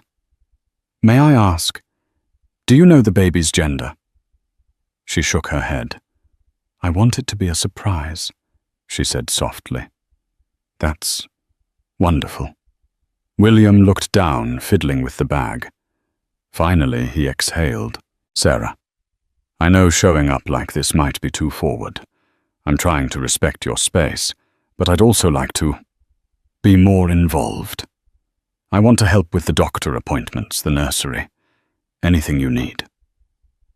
She studied him, noticing a sincerity in his gaze that hadn't been there during their last tumultuous months together. Why the sudden change, she asked. She recalled the humiliating nights she spent on the streets, clinging to her coat for warmth, while he mingled with venture capitalists. William's shoulders sagged. "When I left, I was consumed by my ambition, believing I couldn't handle a relationship. I was terrified of failing. I did fail you in the worst way. Then once success arrived, I felt emptier than ever. All I had was money, status, and a hollow sense of accomplishment." He paused, voice raw. "I realize now that none of it matters, without love, without people who truly care about you. I guess I'm trying to atone for that. I can't change the past, but I can try to be here now." Tears prickled Sarah's eyes. The sincerity in his voice shook her. "I appreciate the honesty," she said slowly. She wondered if it was real or if guilt simply propelled him now that she was visibly pregnant and vulnerable. Yet a part of her, the part that remembered how they'd once dreamed side by side, wanted to believe him. "Would you like some tea?" she offered, gesturing to the kettle on the stove. He nodded gratefully. The two of them settled at the tiny kitchen table, sipping tea amidst the silence. The city traffic hummed outside. Neither knew how to pick up the pieces of a shattered marriage in one afternoon, but at least they were there, trying. After a while, William cleared his throat. "I'd like to take you to your next prenatal appointment," he said. "If you'll let me. I can drive or we can get a car. Whatever you prefer." She hesitated only briefly before nodding. "That would be nice." Deep down, a small flicker of warmth lit her heart, something akin to hope. William accompanied Sarah to her next prenatal appointment at Bellevue Hospital. Ms. Francis, the shelter nurse who volunteered there, greeted them warmly, but Sarah noticed the curious glances from staff members. She imagined they recognized William. His face was plastered across business headlines. Yet to his credit, he didn't flaunt his status. He simply held Sarah's coat while she changed into a gown and asked the doctor thoughtful questions about the baby's development. They heard the baby's heartbeat again, steady and reassuring. William's expression softened, and Sarah saw tears in his eyes. A powerful wave of emotion struck her. It was the first tangible moment she realized he truly cared about the child. On their way out, he placed a gentle hand on her back, guiding her through the bustling hallway. She allowed the small gesture, longing for closeness, yet keeping her guard up. In the hospital lobby, they unexpectedly bumped into a familiar face, Barbara Donovan Williams' mother. Her short silver hair was styled elegantly, and she wore a designer coat. She froze upon spotting her son with Sarah. "William," she exclaimed. Then her gaze flicked to Sarah's round belly, and her eyes narrowed. "I heard rumors, but I thought you two were done." Sarah instinctively braced herself. She recalled the tension with her mother-in-law, who never quite warmed to her. Barbara had always found subtle ways to criticize Sarah's family background and modest means. She also blamed Sarah for distracting William from more important ambitions. William squared his shoulders. "Mother, this is Sarah. My wife. She's pregnant with our child." Barbara's lips pressed into a thin line. "So you're reconciling?" she asked, voice laced with disapproval. Sarah couldn't hold back. "I wouldn't call it that," she said quietly. "We're trying to figure things out, at least for the baby's sake." Barbara sniffed disdainfully. "William, you have far too many responsibilities to let old mistakes drag you down." She eyed Sarah as if she were an intruder. "Why didn't you tell him you were pregnant sooner?" A flame of anger rose in Sarah. "I tried. He left, and I had no way to reach him. And trust me, I wouldn't call carrying your grandchild a mistake." William gently took his mother's arm. "Enough, Mother. The baby is my responsibility, and I won't have you speak to Sarah that way. We're not discussing this here in a hospital lobby." Barbara sniffed again. "We'll talk later, William." She glared at Sarah with thinly veiled contempt, then turned on her heel and walked away. Heart-pounding, Sarah noticed people staring. She blinked back tears, humiliated by the confrontation. William's jaw was tight. "I'm sorry. She had no right to talk to you like that," he said softly. But Sarah's mind raced. She recalled how Barbara had once told her she wasn't good enough for William, that he needed a partner more on his level. Now wealthy and successful, William's family clearly saw Sarah as an obstacle. "It's fine," she muttered, though her trembling hands said otherwise. "I'll manage." They walked outside, the crisp air hitting their faces. William turned to her. "Please don't let her get to you. She doesn't speak for me." Sarah found her resolve. "I won't. But if we're going to co-parent, I need to know you'll stand by me, not be swayed by your mother's opinions." He nodded, eyes earnest. "I promise." Though his promise felt genuine, Sarah couldn't ignore the chill left by the confrontation. She remembered the nights when William's mother belittled her for dreaming of being a writer, for lacking financial security. Would that negativity poison their child's life too? Or had William grown enough to shield his new family from it? Only time would tell. On the drive back to Sarah's apartment, the tension was palpable. William tried to make small talk about the baby's due date, about nursery decor. But Sarah was lost in her thoughts. In a rare moment of vulnerability, he admitted quietly, "My mother was always controlling. Part of why I left was because I felt suffocated by her expectations, by the pressure of success. I let that overshadow you and me. I'm sorry." Sarah clutched her seatbelt. "What's done is done," she said, voice steady. "Let's just focus on the future, on doing right by this baby. That's all that matters." Inside, though, her emotions churned. Could we really have a future together, she wondered? Or is it just going to be co-parenting with a man I once loved? At her apartment, he walked her to the door. "Call me if you need anything," he said softly. She nodded, uncertain if she'd ever be ready to let him fully back into her life. The final weeks of Sarah's pregnancy arrived with a swirl of conflicting emotions. Her belly felt enormous, every movement an effort. Sleep eluded her, replaced by a blend of excitement and anxiety about the impending birth. William visited regularly, bringing supplies, maternity clothes, organic food, baby items. They spoke about practicalities, pediatricians' childcare options, possible names. Yet the question of their relationship remained unresolved. At times, they fell into an unexpected closeness, sharing a laugh at a tiny onesie with silly prints reminiscing about their college days. In those moments, Sarah glimpsed the man she fell in love with, his eyes warm and tender. But the memory of abandonment always lurked. She couldn't easily forget sleeping on sidewalks, shivering in the winter cold, all while he soared to stardom. Trust would not be rebuilt overnight. One evening she typed away at a short story, her old passion for writing rekindling, when a gentle knock came at the door.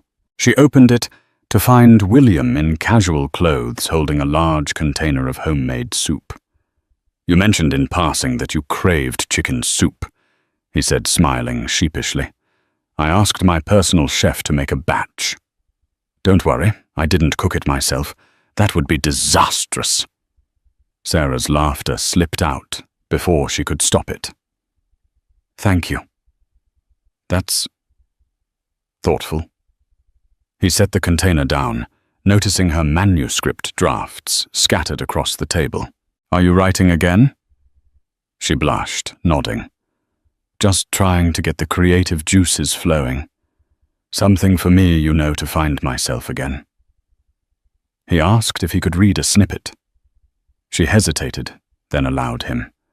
He read quietly, eyes darting across the page. When he finished, he looked up, an admiring expression on his face. "This is really good," he said softly. "I forgot how talented you are." She swallowed, her heart fluttering. He was praising her, not dismissing her efforts as frivolous, like he once had. "Thank you," she whispered. They talked about the story about a lone traveler who finds hope in unexpected places. The conversation flowed naturally, reminiscent of their younger selves. At one point, he gently placed a hand on her belly, feeling the baby kick. A shared smile passed between them, something both tender and uncertain. Later that night, as he left, she lingered at the door. "William," she said softly, "I just want you to know. I see you trying. I appreciate it." He exhaled, relief washing over his face. "I'll keep trying, Sarah." But the next day, chaos returned. William called her in a panic, asking her to watch the news. Another business scandal had broken out, accusations that Donovan Enterprises engaged in questionable stock trading. Rumors swirled that William's mother, Barbara, had been pulling strings behind the scenes, orchestrating backdoor deals. William's name was splashed across headlines with tabloids, speculating about the moral integrity of his entire operation. Sarah flipped on her old TV set, seeing reporters swarm in front of Donovan Enterprises. A few sensationalist channels displayed a picture of Sarah from months ago, claiming she was the estranged wife carrying the heir to a troubled empire. She felt nauseous. Was she about to be dragged into the public eye? William texted, "I'm sorry. This is out of control. I never wanted you to be involved." She fought the urge to panic, but the stress weighed heavily, and within hours, mild contractions started. She was only 36 weeks along, a bit early, but still within a safe range. The contractions weren't severe yet, but she felt them enough to know her body might be preparing for labor. She called Miss Francis, who advised her to rest and hydrate, warning her to come to the hospital if things intensified. Night descended, and the tabloids kept spewing stories. A photo of Barbara, stern-faced, refused to speak to reporters. They insinuated that William's entire fortune could be at risk. Sarah tried not to care about money, but she worried about the baby. If Donovan Enterprises collapsed under scandal, would her child be caught in the crossfire of a messy public fiasco? When William arrived at her apartment, he looked drained, like he hadn't slept in days. "I'm sorry for the media circus," he said, running a hand through his hair. "I had no idea my mother was involved in shady trades. I've fired the people responsible, but the damage is done." Sarah tried to remain calm, but the Braxton Hicks contractions flared, causing her to wince. William noticed immediately fear flashing across his features. "Are you okay? I think—" She paused, breathing through the discomfort. "I might be in early labor." His face paled, and in that moment, all talk of scandal and business melted away. "Let's get you to the hospital," he said gently, helping her gather her things. As they hurried out, Sarah realized a new chapter was beginning. Whatever storms raged outside, she was about to bring a child into the world, and she needed William's unwavering support. Inside the maternity wing at Bellevue Hospital, time seemed to slip into a blur of fluorescent lights, medical chatter, and waves of pain. Sarah was admitted with mild contractions that by midnight turned fierce. William stayed by her side, gripping her hand through each surge. Sweating and trembling, Sarah alternated between tears and focused breathing, clinging to the promise that soon she'd hold her baby. It was a tumultuous night. At one point, the baby's heart rate dipped slightly, prompting quick action from the medical staff. Fear stabbed through Sarah. She locked eyes with William, seeing raw terror reflected there. In that moment, all bitterness faded, replaced by the realization that they both desperately wanted their child to be safe. The baby's heartbeat stabilized, and relief flowed. Hours crawled by. Finally, near dawn, Sarah felt the overwhelming urge to push. Nurses coached her, encouraging her to bear down. She felt like every muscle in her body was on fire. William murmured supportive words, wiping her forehead with a cool cloth. With a final guttural cry, she felt the release of pain and the sudden miraculous wail of new life. "It's a girl," the doctor announced, holding up a tiny, squirming newborn. A rush of emotions seized Sarah. Love, relief, awe. She reached out trembling arms as they placed the baby on her chest. Shocked by the warmth of that tiny body, tears streamed down Sarah's face. William's eyes glistened too, a rare vulnerability she'd never seen in him before. "Welcome to the world," Sarah whispered, voice choked, pressing a kiss to the baby's wet forehead. The little girl quieted, opening her eyes for a brief second, as if trying to focus on her mother's face. Later they moved Sarah to a recovery room. William remained close, pacing the hallway, on calls to his legal team, but always returning to check on Sarah and the baby. He smiled whenever he saw them together, as though the world outside, with all its scandal and drama, had lost its power here.